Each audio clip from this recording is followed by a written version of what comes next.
तांत्रिक ने गुस्से में गरज कर कहा, मैं जानता हूँ कि तू नहीं चाहता कि मैं ये अंगूठी निकालूं, लेकिन एक बात ध्यान से सुन ले, अगर तूने मेरे रास्ते में आने की कोशिश की तो मैं तेरा बहुत बुरा हाल करूंगा। तभी बहुत जोर की बिजली कड़कने लगी थी। अचानक से चारों ओर काला धुआं छाने लगा था। हवेली का लॉन काले धुएं से भर गया था। उस काले धुएं के पीछे से यक्ष की परछाई दिखाई पड़ने लगी थी। यक्ष का पूरा स्वरूप देखकर एक बार को तांत्रिक सहम गया था। वो रक्षिता को छोड़कर उठ खड़ा हुआ। फिर वो यक्ष को देखकर जोर जोर से हंसने लगा और बोला, अच्छा, तो तू ही है वो यक्ष जिसने अपने काले घेरे का साया इस मासूम बच्ची और इसकी हवेली पर डाल रखा है। तुझे ही कैद करने के लिए मैंने ये हवन किया। आखिर तू सामने आ ही गया। तांत्रिक की झूठी बात सुनकर यक्ष को हंसी आ गई थी। उसने हंसते हुए कहा, मैं तुम्हारे इस हवन क्रिया की वजह से नहीं आया हूँ। मैं तो यहाँ पर अपनी रक्षिता की रक्षा करने के लिए आया हूँ, जिसकी उंगली काटकर तुम उसकी अंगूठी चुराना चाहते थे, और मुझे देखते ही तुम्हें वो लड़की मासूम लगने लगी और तुम उसके रक्षक बन गए। तांत्रिक ये सुनकर घबरा गया। फिर उसने खुद को संभालते हुए कहा, किसी को भी बचाना और मारना, उन्हें वश में करना और आजाद करना, ये सब हम तांत्रिकों का काम होता है। हमारी शक्ति से तू नहीं लड़ सकता। तुझे पता नहीं है कि मुझे कितनी सारी सिद्धियां प्राप्त हैं। तांत्रिक भले ही अपनी बात को बहुत विश्वास के साथ कह रहा था, लेकिन उसका डर उसके चेहरे पर आ चुका था, जो यक्ष को साफ साफ दिखाई पड़ रहा था। यक्ष ने उस तांत्रिक का मजाक उड़ाते हुए कहा, तुम्हारी शक्तियां मैंने भी देख ली कि कितनी है और किस तरह की है। एक तो तुम अपने मकसद में कामयाब भी नहीं हो पाए, और दूसरा किसी सड़क छाप चोर की तरह रक्षिता के हाथ की अंगूठी चुराने की कोशिश कर रहे थे।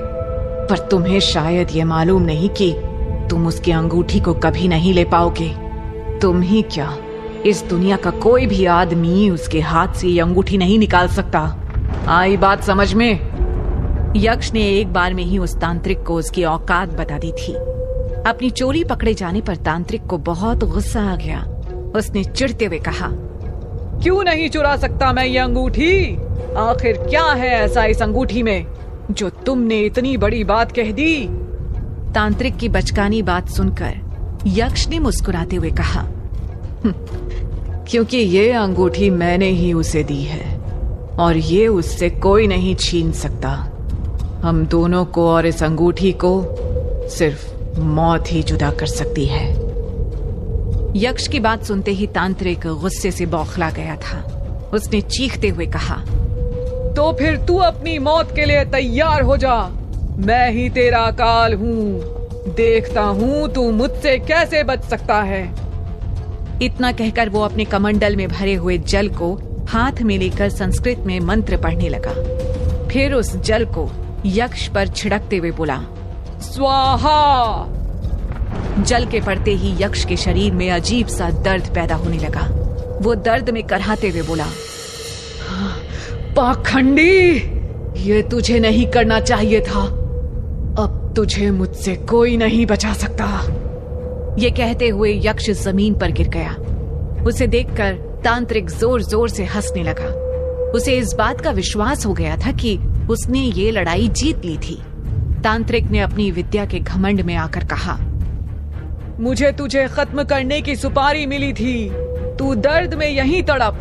मैं तब तक ये अंगूठी लेकर यहाँ से निकलता हूँ। इतना कहकर तांत्रिक ने जल्दी से चाकू को वापस ढूंढा। चाकू मिलते ही वो उंगली को काटने के लिए रक्षिता की तरफ बढ़ा। तभी उसे एक जोर की लात पड़ी और वो दूर जा गिरा। यक्ष ने अगली लात मारकर कमंडल में रखा पानी जमीन पर गिरा दिया।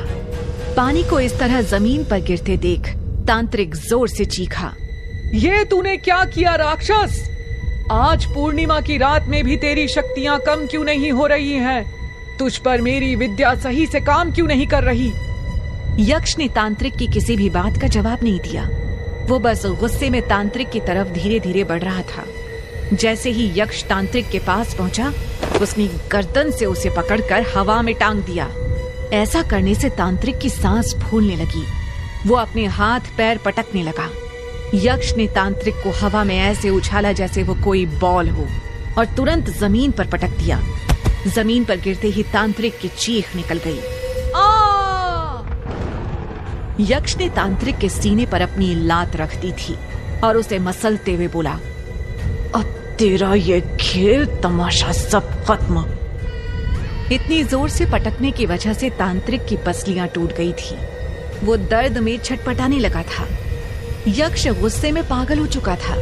उसने दोबारा से तांत्रिक को उठा लिया और हवा में ही उसे जोर जोर से घुमाने लगा। ये देखकर तांत्रिक के मुंह से एक शब्द भी नहीं निकल रहा था। उसे उसकी मौत सामने दिखाई पड़ रही थी। तभी फिर से यक्ष ने उसे जमीन पर पटक दिया। तांत्रिक मार खाने की वजह से लगभग मरने की कगार पर पहुंच चुका था। वो यक्ष से अपनी जिंदगी की भीख मांगते हुए बोला, मुझे मत मारो, मुझसे भूल हो गई है। मैं तुम्हारी शक्तियों को पहचान नहीं पाया। मैं नहीं जानता था कि तुम इतने शक्तिशाली हो, वरना मैं कभी तुम्हारे चक्कर में नहीं पड़ता।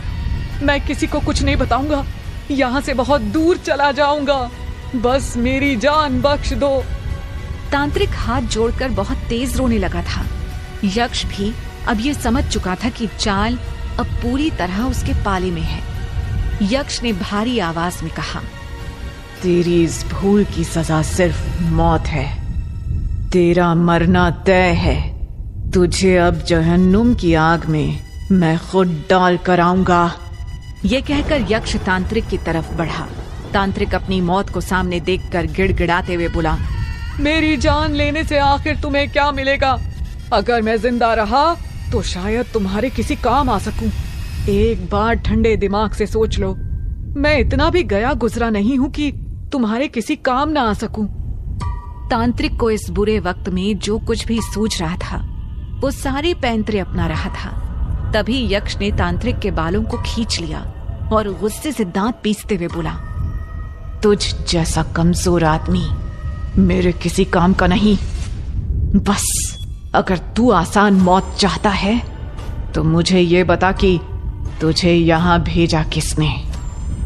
अब ये मत कहना कि तू इस लड़की के कहने पर यहाँ आया है। अगर तूने मुझसे झूठ कहा तो तेरी मौत पक्की है। तांत्रिक को जरा भी इस बात का अंदाजा नहीं था कि ऐसा कोई सवाल भी यक्ष पूछ सकता है। उसने डरते हुए कहा, मुझे किसी ने नहीं भेजा। मैं इस लड़की के बुलाने पर यहाँ आया था, इसकी मदद कर रहा था। मुझे क्या पता था कि ये सब हो जाएगा। तांत्रिक का झूठ सुनकर यक्ष जोर जोर से हंसने लगा। उसने कहा,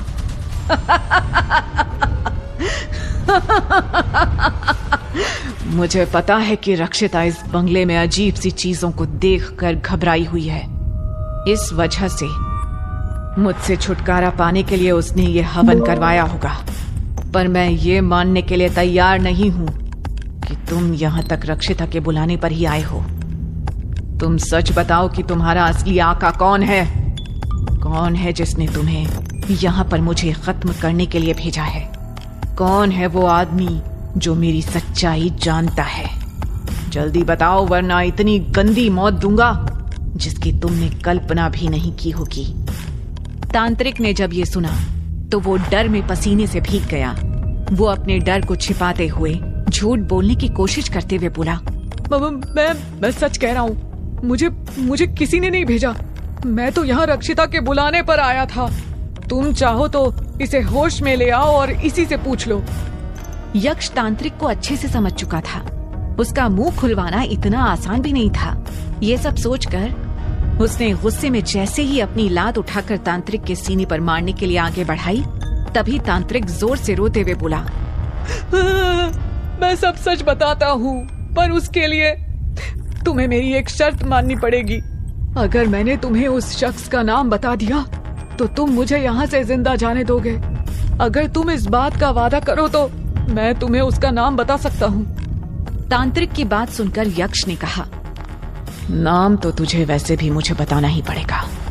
बाकी ये मेरे ऊपर है कि मैं तुझे यहाँ से जिंदा जाने देता हूँ या नहीं। यक्ष ने जब ये कहा तो तांत्रिक थोड़ी देर तक उसे देखता ही रह गया। तभी तांत्रिक को एक बात का ख्याल आया। उसकी आंखों में हल्की सी रोशनी बढ़ गई थी।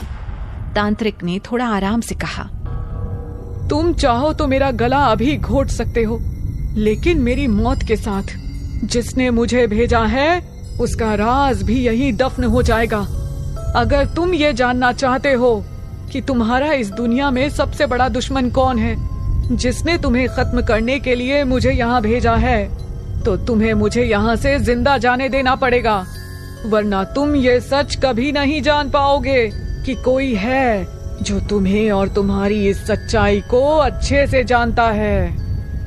तांत्रिक की ये चाल थोड़ी असरदार निकल गई थी। यक्ष सच में ये बात सुनकर थोड़ा सोच में पड़ गया था। उसने खुद के मन में कहा, इतने हजारों साल बाद किसी ने मुझसे टक्कर लेने की कोशिश की है। आखिर इस पृथ्वी लोक पर ऐसा कौन सा इंसान पैदा हो गया जो इतना शक्तिशाली है कि एक यक्ष से टकराने की हिम्मत कर सकता है। मुझे इस सच का पता लगाना ही होगा। यक्ष ने तांत्रिक की तरफ देखकर कहा, ठीक है, मुझे तुम्हारी शर्त मंजूर है। अगर तुमने मुझे सारा सच बता दिया तो मैं तुम्हें यहां से जाने दूंगा। तांत्रिक ये बात सुनकर खुश हो गया था। उसे इस वक्त बस अपनी जान बचानी थी। इसी बीच हवेली के दरवाजे पर किसी की आहट सुनाई पड़ी। यक्ष और तांत्रिक ने दरवाजे की तरफ मुड़ के देखा। यक्ष ने तांत्रिक की तरफ देखा और कहा, इस वक्त यहाँ कौन हो सकता है?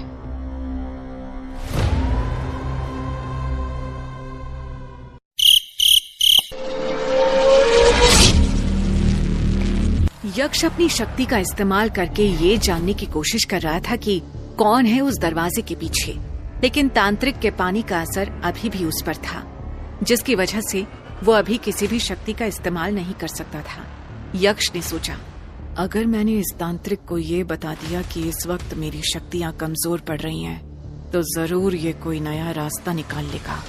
इससे अच्छा यही होगा कि मैं खुद जाकर देख लूं।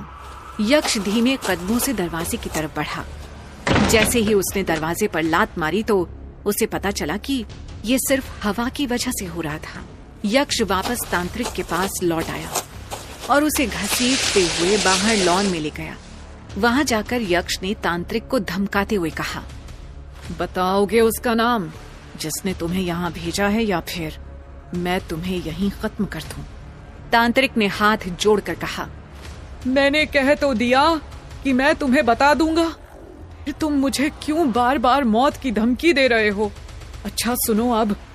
तांत्रिक ने आंखें चढ़ाकर यक्ष की ओर देखा, फिर धीमी आवाज में कहा, तुम्हारा दुश्मन भी कोई आम इंसान नहीं, बल्कि वो भी तुम्हारी तरह ही एक ताकतवर यक्ष है, जिसकी शक्तियां भी तुम्हारे ही जैसी अद्वितीय हैं। वो आम लोगों के बीच में रहकर एक आम जिंदगी जीता है, लेकिन वो वैसा बिल्कुल भी नहीं है। तांत्रिक की बात सुनते ही यक्ष अंदर तक हिल गया था। उसने तांत्रिक से कहा, यक्ष बिरादरी के सभी लोगों को तो मैं अच्छे से पहचानता हूँ, फिर आखिर ये कौन सा यक्ष है जो मुझे खत्म करना चाहता है? भला उसको मुझसे क्या दुश्मनी हो सकती है?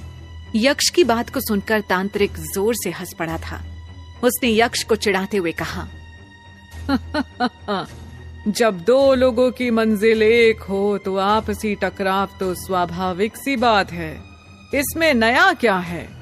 यक्ष को इस वक्त तांत्रिक की ये गोल गोल बातें नहीं जाननी थी। उसे सीधा सपाट सा सच जानना था कि आखिर वो दूसरा यक्ष कौन है और वो उससे क्या चाहता है। इसलिए यक्ष ने उसका गला अपने हाथों से दबाते हुए पूछा, ये अपना पाखंडी दिमाग मेरे ऊपर मत चलाना, साफ साफ बता तू कहना क्या चाहता है? यक्ष की पकड़ इतनी सख्त थी कि उसकी वजह से तांत्रिक का दम घुटने लगा था। तांत्रिक ने यक्ष का हाथ छुड़ाने की कोशिश की, लेकिन वो नाकाम रहा। बड़ी मुश्किल से तांत्रिक ने दबी हुई आवाज में कहा, देखो, अगर तुमने कुछ सेकंड और इसी तरह मुझे दबाए रखा तो मैं मर जाऊंगा। मेरा दम घुट रहा है, फिर तुम्हें सच कौन बताएगा? तांत्रिक की लाल आंखें देखकर यक्ष ने गुस्से में दांत पीसते हुए कहा, भले ही तू मर जाए, लेकिन मुझे उसका नाम जानना है, जल्दी बता। तांत्रिक की सांस फूलने लगी थी। वो टूटी फूटी आवाज में बोलने की कोशिश कर रहा था। उसका तभी आसमान से बिजली चमकते हुए आकर जमीन पर गिरी, जिसकी चपेट में आकर तांत्रिक भस्म हो गया। यक्ष आसपास देखने लगा कि आखिर ये आग आसमान से बरसाई किसने। तभी उसकी नजर जमीन पर गिरी रक्षिता पर पड़ी, जो दर्द से करहा रही थी। यक्ष को लगा कि रक्षिता के उठने से पहले उसे वहां से निकल जाना चाहिए। उसने एक बार बड़े गौर से रक्षिता की ओर देखा और धीरे से कहा, मेरी वजह से तुम्हें ये सारी मुसीबत उठानी पड़ रही है, पर मैं तुम्हें कुछ नहीं होने दूंगा। अगर कोई उस दुनिया का भी आकर मुझसे टकराना चाहता है तो आ सकता है।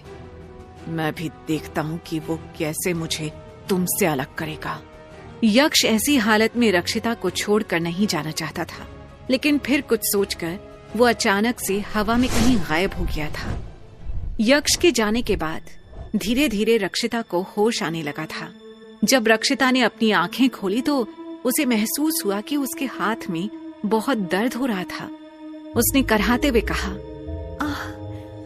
मेरा हाथ इतना दर्द क्यों कर रहा है?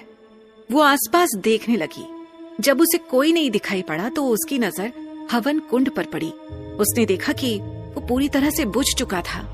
तांत्रिक भी उसे कहीं दिखाई नहीं दे रहा था। रक्षिता ने महसूस किया कि उसकी अंगूठी वाली उंगली में बेतहाशा दर्द है।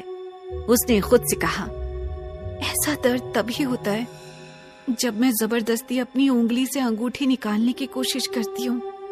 अभी तो मैंने ऐसा कुछ किया भी नहीं, फिर क्यों मुझे इतना दर्द हो रहा है? उसे समझ में नहीं आया कि आखिर उसकी अंगूठी निकालने की कोशिश कौन कर सकता था।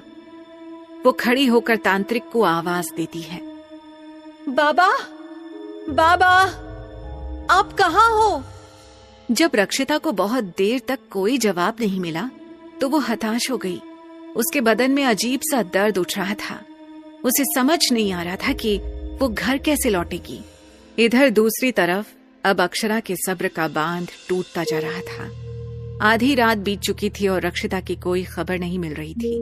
अक्षरा ने मन ही मन सोचा और कहा, अब मुझे ही बाहर जाना पड़ेगा। मैं ऐसे तो हाथ पर हाथ रखकर घर पर नहीं बैठ सकती। अक्षरा सबसे पहले राशि और रोहन के कमरे में गई। वो दोनों गहरी नींद में सो रहे थे। अक्षरा ने धीरे से दरवाजा बंद किया और रक्षिता की दोस्त तन्वी को कॉल किया। पूरी रिंग जाने के बाद भी कॉल रिसीव नहीं हुई थी। अक्षरा बहुत पैनिक होने लगी कि तभी अक्षरा के मोबाइल पर तन्वी ने कॉल किया। अक्षरा ने कॉल उठाते हुए कहा, तन्वी बेटा, सॉरी इतनी रात को डिस्टर्ब कर रही हूँ बेटा, लेकिन एक बहुत बड़ी प्रॉब्लम हो गई है। अक्षरा की बात सुनते ही तन्वी नींद से पूरी तरह जाग चुकी थी। अक्षरा ने तन्वी को पूरी बात बताई। तन्वी ने कहा, आंटी आप परेशान मत होइए, आप जल्दी से मेरे घर आ जाइए, मैं तब तक कुछ सोचती हूँ। थोड़ी देर में अक्षरा तन्वी के घर पहुंच चुकी थी। अक्षरा ने तन्वी को बताया, आज वो ऑफिस भी नहीं गई थी। उसके मैनेजर का कॉल आया था। मुझे तो लग रहा है मेरी बच्ची किसी बहुत बड़ी मुसीबत में है। तन्वी ने जब अक्षरा की ये बात सुनी तो उसने अक्षरा से पूछा, आंटी हो सकता है जैसा आप सोच रही हैं वैसा कुछ ना हो, वो सही हो, बस आपसे कांटेक्ट ना कर पा रही हो। तन्वी की बात सुनते ही अक्षरा ने रोते हुए कहा, बेटा वो कभी ऐसा नहीं करती, मैं जानती हूँ मेरी बच्ची के साथ क्या हुआ होगा। अक्षरा की ये बात सुनकर तो तन्वी अचानक से चौंक पड़ी। तन्वी ने कहा, आंटी क्या कोई ऐसी बात है जो आपको पता है लेकिन आप मुझे नहीं बता रही हैं? अक्षरा को थोड़ी देर के लिए तो कुछ समझ नहीं आया कि वो क्या कही, लेकिन कुछ ही देर में अक्षरा ने तन्वी से कहा, बेटा बात दरअसल ये है कि रक्षिता की दादी ने जो हवेली उसके नाम की थी वो उसे बेचना चाहती है। पैसों की दिक्कत तो हमें है ही, वो इसी चक्कर में उस हवेली में आया जाया करती है। मुझे लगता है कि वो शायद कहीं फंस गई है बेटा, लेकिन हवेली का रास्ता एक जंगल से होते हुए जाता है, इसलिए मेरी हिम्मत भी नहीं पड़ रही है कि राशि और रोहन को छोड़कर उसे वहां ढूंढने जाऊं। अक्षरा ने तन्वी को वही कहानी बताई जिसे बताकर उसका और रक्षिता का कोई नुकसान नहीं होने वाला था। अक्षरा जानती थी कि तन्वी अपनी दोस्त को ढूंढने जरूर उस हवेली तक जा सकती है। बस इसी उम्मीद में अक्षरा ने ये सब तन्वी को बताया था। जैसा कि अक्षरा ने सोचा था बिल्कुल वैसा ही हुआ भी। तन्वी ने अक्षरा से कहा, आंटी अगर ऐसी बात है तो मैं जाऊंगी उस हवेली में, आप मुझे वहाँ का पता बताओ। अक्षरा ने जब ये सुना तो उसे लगा कि उसने सही इंसान से ये बात शेयर की। अक्षरा ने तन्वी को हवेली जाने का पूरा रास्ता अच्छे से समझाया और उससे कहा, बेटा देखो, बस जंगल में संभल कर जाना, रात का टाइम है, तुम्हें अगर कुछ हो गया तो तुम्हारे घर वालों को मैं क्या जवाब दूंगी। तन्वी ने अक्षरा को विश्वास दिलाया और कहा, ऐसा कुछ नहीं होगा आंटी, मैं संभल कर जाऊंगी, आप घर जाइए, जैसा होगा मैं कॉल करूंगी। तन्वी ने जल्दी जल्दी कपड़े बदले और कैब बुलाकर हवेली की लोकेशन डाली। अक्षरा भी तन्वी को कैब में बिठाकर वापस अपने घर आ गई थी। कुछ देर में कैब वाला गाड़ी लेकर उस लोकेशन पर पहुंच गया। तन्वी ने जब कार से बाहर देखा तो वहां आसपास कोई हवेली नहीं नजर आई। आगे बड़ा घना सा जंगल था। कैब वाले ने तन्वी से कहा, मैडम आप कहाँ इतने सुनसान जगह पर आई हैं? तन्वी खुद सब कुछ समझने की कोशिश कर रही थी। वो कैब वाले को क्या ही जवाब देती। उसने कहा, भैया मैं किसी को ढूंढ रही हूँ, उसे इसी लोकेशन पर होना चाहिए, पर यहाँ तो दूर दूर तक कुछ भी दिखाई नहीं दे रहा। तन्वी एकदम से ब्लैंक हो गई थी। इतनी रात को ना तो उसकी हिम्मत जंगल के अंदर जाने की हो रही थी और ना ही उसे कुछ समझ आ रहा था कि आखिर वो करे तो क्या करे। हार कर तन्वी ने अक्षरा को कॉल किया। तन्वी का कॉल देखते ही अक्षरा ने कहा, हाँ बेटा पहुंच गई क्या? तन्वी ने अक्षरा को पूरी बात बताई। तन्वी की बात सुनकर अक्षरा को ये समझ आ चुका था कि तन्वी का इस वक्त हवेली जाना ठीक नहीं है। अक्षरा का गला भराया था। उसने थोड़ा शर्मिंदा होते हुए कहा, तन्वी बेटा तुम जहाँ हो वहीं से वापस आ जाओ।